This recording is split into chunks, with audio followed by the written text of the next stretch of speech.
आज जो हमने चीज़ पढ़नी है उसका नाम है black hole and it's evidence, यानी ब्लैक होल क्या है और उसका सबूत क्या है कि हमारे पास हमारी कायनात के अंदर ब्लैक होल भी होता है।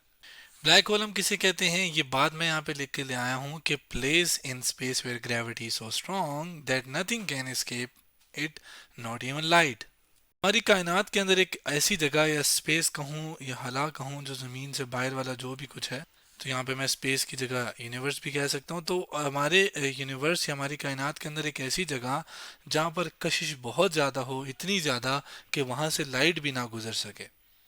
कशिश हम ग्रेविटी हम किसे कहते हैं, जैसे ज़मीन है ना, ये ज़मीन है, सूरज है, तो सूरज की एक कशिश है जिसकी वजह से ज़मीन उसके इर्द गिर्द घूम रही है। ज़मीन की अपनी कशिश है कि कोई चीज़ हम ऊपर फेंकते हैं तो ज़मीन उसे वापस नीचे अपनी जानिब खींच लेती है। तो क्यों? क्योंकि ज़मीन के पास ग्रेविटी है। इसी तरह का तरीके से हमारी कायनात के अंदर एक जगह है या बहुत सारी जगह हैं। उस जगह के अंदर क्या है कि वो जो कशिश है वो इतनी ज़्यादा है कि फ़र्ज़ करें अगर कोई लाइट उससे गुजरना चाहे, जैसे आम गिलास से गुजर जाती है ना, लेकिन अगर वो उससे गुजरना चाहे तो वो इसकी कशिश नहीं है कि वो लाइट को भी अपनी जानिब खींच लेता है। लाइट का क्यों बता रहा हूँ? क्योंकि लाइट की रफ्तार बहुत ज़्यादा होती है।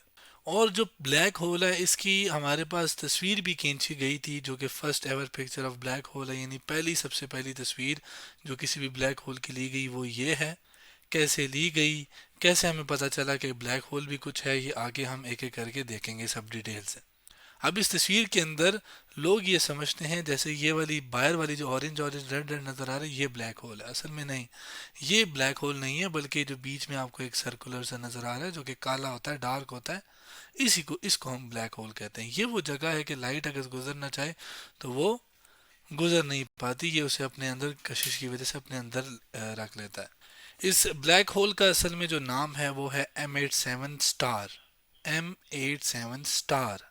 जबकि ये जिस गैलेक्सी के अंदर पाया गया वो, या जिस गैलेक्सी के अंदर ये ब्लैक होल है वो है मेजियर 87, जिसको शॉर्टली M87 भी कहते हैं। M87। अब इसके अंदर एक कंफ्यूजन है कि M87 गैलेक्सी है या ब्लैक होल है। नहीं, असल में M87 एक गैलेक्सी है, जबकि M87 स्टार एक ब्लैक होल है। अब गैलेक्सी हम किसे कहते हैं? जैसे जैसे सूरज है, सूरज के इर्द गिर्द सितारे घूमते हैं, ठीक है। सूरज क्या है? एक सितारा है। इसी तरीके से बहुत ज़्यादा सितारे, बहुत ज़्यादा प्लैनेट्स, बहुत ज़्यादा कुछ मिलकर क्या बनाते हैं? गैलेक्सीज। तो ये M87 भी एक गैलेक्सी है जिसके अंदर बहुत ज़्यादा सितारे हैं, बहुत ज़्यादा प्लैनेट्स भी होंगे और सितारे सूरज जैसे, ठीक है। इसी के अंदर असल में एक ब्लैक होल भी है। अब हर एक गैलेक्सी के अंदर ब्लैक होल हो भी सकता है और होते भी हैं। हमारी जो गैलेक्सी है जिसमें हम रहते हैं, या हमारा जो जिसके अंदर सोल हमारा सूरज, हमारी प्लैनेट आती है, वो हमारे पास क्या है? वो है आपके पास मिल्की वे गैलेक्सी। अब मिल्की वे गैलेक्सी क्या है? जिसमें जैसे मैंने बताया कि हम रहते हैं और इसके अंदर हमारा सूरज भी आता है और बाकी सारा कुछ। इसके अंदर भी एक ब्लैक होल है जिसे हम कहते हैं सेजिटेरियस ए स्टार। इसको पूरा पढ़ना चाहिए, सेजिटेरियस ए स्टार, स्टार नहीं मिस करना, क्योंकि नाम है, नाम में आता है। तो ये आपके पास क्या है? Black hole. अब आते हैं बाकी चीज़ों के ऊपर। ज़ाहिर है बाकी सवाल कि हमें कैसे पता कि कायनात के अंदर, यूनिवर्स के अंदर ब्लैक होल हैं, हमें कैसे पता चला, तस्वीर हमने कैसे ली, इसके अलावा इसको ब्लैक होल ही क्यों कहते हैं। तो सबसे पहला सवाल, how we come to know, how we came to know about the black hole, यानी हम कैसे पता चला कि हमारी ज़िंदगी में, हमारी कायनात के अंदर कहीं ना कहीं ब्लैक होल भी है। देखिए, हमने अपनी ज़मीन के इर्द गिर्द कुछ चीज़ों को भेजा है जो कि ज़मीन के इर्द गिर्द घूमती हैं, जिन्हें हम सैटेलाइट्स कहते हैं। तो इसी तरीके से सैटेलाइट के अंदर हमने देखना है कि हमारी ज़मीन के इर्द गिर्द कौन कौन से सितारे हैं, या उसके अलावा पूरे यूनिवर्स या कायनात के अंदर क्या हलचल चल रही है, जैसे ये अगर हम देखें, तो ये सब जानने के लिए हम क्या करते हैं कि अपने ज़मीन के इर्द गिर्द सैटेलाइट भी घुमाते हैं, और उनकी बाहर जो भी कुछ हो रहा है उनकी तस्वीर वगैरह कैप्चर करने के लिए हम क्या करते हैं? टेलीस्कोप को भेजते हैं, और वो भी एक आम सैटेलाइट की तरह ज़मीन के इर्द गिर्द घूमती हैं, लेकिन उनका काम ये होता है कि बाहर से आने वाली जो रोशनी है उसको ये पकड़ती हैं। वो रोशनी किसी भी तरीके से हो सकती है, उसको ये पकड़ के आपके पास एक अक्स बनाती हैं, और इन्हीं टेलीस्कोप को ज़मीन से बैठ के कंट्रोल करते हैं, और वही तस्वीर फिर हमें ज़मीन पर बैठे नज़र आ जाती है। टेलीस्कोप क्या होती है? टेलीस्कोप इस तरह की एक मशीन होती है जिसका इस्तेमाल हम किस लिए करते हैं? दूर की चीज़ें देखने के लिए। जैसे अगर ज़मीन पर बैठे हमने चांद को देखना है जो कि ज़मीन के इर्द गिर्द घूम रहा है, तो हम इस तरह के टेलीस्कोप का इस्तेमाल करते हैं। इसी तरीके से कुछ ऐसे टेलीस्कोप हैं वो चांद के अलावा बाकी जगहों, बाकी स्पेस या खला के अंदर भी या यूनिवर्स कायनात के अंदर चीज़ों को देखते हैं। जैसे हमने जो ये ब्लैक होल की तस्वीर जो ली है, ये भी इसी तरीके से एक टेलीस्कोप जिसका नाम इवेंट हॉरिजॉन या होराइजन टेलीस्कोप जो कि इसका नाम है, इस टेलीस्कोप की मदद से हमने इसी तरह ब्लैक होल की तस्वीर कैप्चर की है या ली है, आप कह रहे हैं। अब असल में जब इसी तरीके से टेलीस्कोप हमने भेजे जो कि इर्द गिर्द घूम रहे थे, तो एक्सप्लोरेशन के दौरान यानी बाहर देखने के दौरान पता चला कि कुछ सितारे हैं जो कि एक ख़ास मतलब सर्कुलर पाथ में, यानी एक जैसे सर्कुलर पाथ होता है ना, ये वैसे ये भी आपको नज़र आ रहा है। ठीक है, इसके अंदर कुछ सितारे जो थे वो घूम रहे थे, यानी some stars were moving very fast, बहुत तेज़ी के साथ एक सर्कुलर या सर्कल लाइक पाथ, यानी एक सर्कल की तरह एक रास्ता था, उसके अंदर घूम रहे थे कुछ सितारे। अब जाहिर है उनसे वो सितारों से रोशनी आई होगी जो कि टेलीस्कोप ने ली होगी, और उनसे पता अंदाज़ा हुआ होगा उनको, साइंसदानों को। लेकिन देखें, ज़मीन के इर्द गिर्द ज़मीन की कशिश की वजह से ये सैटेलाइट इसके इर्द गिर्द घूम रहा है। हम हमारी जो ज़मीन है वो सूरज के इर्द गिर्द घूम रही है क्योंकि सूरज की एक कशिश है। लेकिन जब उन्होंने इन सितारों को देखा तो वो जिस चीज़ के इर्द गिर्द घूम रहे थे वो कोई चीज़ नज़र ही नहीं आ रही थी उन्हें, यानी वहां से वैसे तो ज़मीन हमें नज़र आ रही है और उसके इर्द गिर्द चीज़ घूम रही है, लेकिन उनको वो जो सितारे जिस चीज़ के इर्द गिर्द घूम रहे थे वो चीज़ ही नज़र नहीं आ रही थी। Moving around something that we couldn't see, यानी कि वो जो चीज़ थी वो उससे नज़र ही नहीं आ रहे थे। तो इन्होंने कहा कि ये क्या है। उस चीज को इन्होंने किस चीज का नाम दे दिया, ब्लैक होल को। ब्लैक होल, अब ब्लैक होल क्या, अब क्यों घूम रही है, क्योंकि देखें बड़े बड़े सितारे हैं, एक बहुत ज़्यादा तेज़ी के साथ घूम रहे हैं। तो क्यों घूम रहे हैं, असल में जैसे ज़मीन को इतनी बड़ी चीज़ सूरज ने अपने इर्द गिर्द घुमा रही है, यानी इन सितारों को भी कोई चीज़ है बहुत बड़ी जो इन्हें घुमा रही है, वो बहुत बड़ी चीज़ जिसकी बहुत ज़्यादा कशिश है, वो क्या है, उनको साइंसदानों ने ब्लैक होल कहा। अब ब्लैक होल क्यों, क्योंकि वो नज़र ही नहीं आ रहे थे। अब जो चीज़ हमें नज़र नहीं आती वो हमें ब्लैक नज़र आती है, लेकिन वो नज़र क्यों नहीं आ रहे थे, मतलब उनका आखिर कलर ब्लैक ही क्यों था, या वो चीज़ जगह हमें नज़र क्यों नहीं आ रही थी। फ़र्ज़ करें ये वो रास्ता है जिसमें वो सितारे घूम रहे हैं, ठीक है, जबकि ये इस येलो कलर के सर्कल के अंदर वो ब्लैक होल है फ़र्ज़ करें, लेकिन ये मुझे नज़र नहीं आ रहा। क्यों नज़र नहीं आएगा, देखें हमें कोई चीज़ ये नज़र, अभी ये ब्लू आपको क्यों नज़र आ रहा है, क्यों, क्योंकि रोशनी जब इसके ऊपर पड़ी तो इसने ब्लू कलर जो है वो इसने उस ब्लू कलर को वापस फेंका, जिसे लग के वापस आना रिफ्लेक्शन कहते हैं। तो जो भी कलर इसने रिफ्लेक्ट बैक किया, यानी रिफ्लेक्ट करके फेंका, तो वही कलर आपको नज़र आया।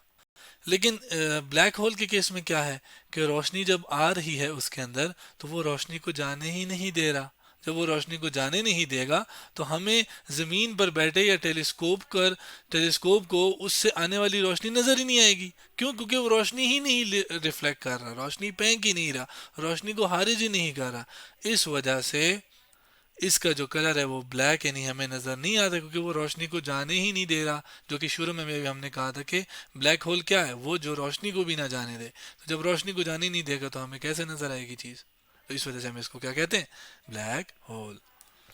नज़र कैसे आया, ब्लैक क्यों है, ये तो हमने देखा। या हमें कैसे पता चला, वो तो हमने देख लिया। और उससे हमें उसने हमें हमने देखा किस चीज़ से, इवेंट होराइजन टेलीस्कोप, ठीक है, इससे। लेकिन बना कैसे, ये तो देखना है। How is a black hole form, यानी बना कैसे ये चीज़ हमारी कायनात के अंदर, ये आई कहाँ से, खुद ब खुद तो नहीं आई।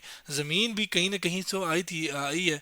बिग बैंग थ्योरी हम उसे कहते हैं, जो कि ये बताती है कि ज़मीन, सूरज, ये सब चीज़ें कैसे वजूद में आई हैं। तो इसी तरीके से ब्लैक होल कैसे बना, उसका जो तरीका है या उसका जो चीज़ वो बना कैसे, उसको मैं स्टेप बाय स्टेप समझाता हूँ। असल में एक बहुत बड़ा सितारा, जो कि जब भी कोई बहुत बड़ा सितारा होता है, जैसे हमारा सूरज, ये क्या है, ये हमारा जो सन है, ये एक स्टार है, सितारा है। सितारा उस चीज़ को कहते हैं जो अपनी रोशनी खुद पैदा करता है। लेकिन वो रोशनी कैसे पैदा करता है, big star burns fuel like hydrogen to shine, यानी वो अपने अंदर हाइड्रोजन जैसी चीज़ों को जलाता है, उनको जैसे हम आग जला, लकड़ी जला के आग पैदा करते हैं, इसी और फिर वो नज़र आती है। इसी तरह वो अपने अंदर हाइड्रोजन को और बाकी चीज़ों को जलाता है, जिससे वो फिर हमें नज़र आता है या रोशन होता है। लेकिन लाखों साल बाद, यानी after millions of years it runs out of fuel, यानी इसके अंदर जो सितारों के अंदर हाइड्रोजन और हीलियम है, यानी वो लाखों साल बाद, 1 मिलियन के अंदर 10 लाख होते हैं, तो लाखों साल बाद इसका जो हाइड्रोजन और हीलियम है वो फ्यूल जो है, जैसे लकड़ी ख़त्म हो जाती है जल के, इसी तरह ये जल जल कर ख़त्म हो जाएगा। लेकिन ऐसा नहीं है कि फ़ौरन, अब हमारा सूरज तो बहुत अरसे से है लेकिन ख़त्म तो नहीं हुआ। लेकिन अगर मैं आज से बहुत लाखों साल बाद की बात करूंगा तो ये भी एक ना एक दिन ख़त्म हो जाएगा। तो लाखों साल बाद वही कोई भी एक सितारा वो क्या करता है, वो उसका जो फ्यूल है, यानी जो अंदर गैसेस हैं जिसको जलाकर वो क्या करता है, शाइन होता है, यानी रोशन होता है, वो क्या करता है, एक दिन ख़त्म हो जाता है। क्यों? असल में देखिए सूरज की कशिश बहुत ज़्यादा है। इसी तरीके से जो सितारे होते हैं वो बहुत बड़े बड़े होते हैं, सितारों की जो कशिश है वो भी ज़्यादा होती है। Star then collapse falls inward due to its own gravity, यानी ये सिकुड़ जाता है, इसको आसान अल्फाज में कहूँ तो या हर तरफ अंदर की तरफ ये सिकुड़ जाता है। और आप कह लें कि यही जो सितारा है ये आपके पास छोटा होता जाएगा, और छोटा हो के, जैसे इसको मैंने अगर छोटा कर दिया, मैं इसको थोड़ा सा ऊपर कर दूं ताकि मैं जो बोल रहा हूँ वो दिखा भी सकूँ, तो ये छोटा हो होकर एक सिर्फ पॉइंट बन जाएगा। अब ये भी एक पॉइंट नहीं है, इससे और छोटा हो जाएगा और एक सिर्फ पॉइंट रह जाएगा अपनी ही कशिश की वजह से। यहाँ पे लिखा है due to its own gravity. उससे क्या होगा, जब ये अपनी ही कशिश की वजह से एक टाइनी पॉइंट पे आ जाएगा, यानी एक छोटे से पॉइंट पे जमा हो जाएगा जिसकी इंतहाई ज्यादा कशिश होगी। देखें इस सूरज की पूरी कशिश को मैं एक पॉइंट में समा दूं तो इस पॉइंट की कितनी ज्यादा कशिश होगी। क्यों? क्योंकि एक छोटे से पॉइंट के अंदर पूरा का पूरा सूरज मैंने समा दिया है। तो सोचें कितना ज्यादा मैस एक पॉइंट के अंदर आ गया, तो इसकी कशिश बहुत ज्यादा होगी। अब इसकी कशिश तो बहुत ज़्यादा है, चलें वो तो एक बार समझ आ गई। लेकिन चूंकि इसके पास अभी फ्यूल, यानी रोशन होने के लिए जो फ्यूल था, जैसे पहले हाइड्रोजन था वो ख़त्म हो गया, तो ये रोशन भी नहीं होगा। तो ये क्या बन जाएगा, एक ऐसा पॉइंट जहाँ पे कशिश बहुत ज़्यादा है और वो हमें नज़र ही नहीं आ रहा क्योंकि वो रोशन ही नहीं हो रहा।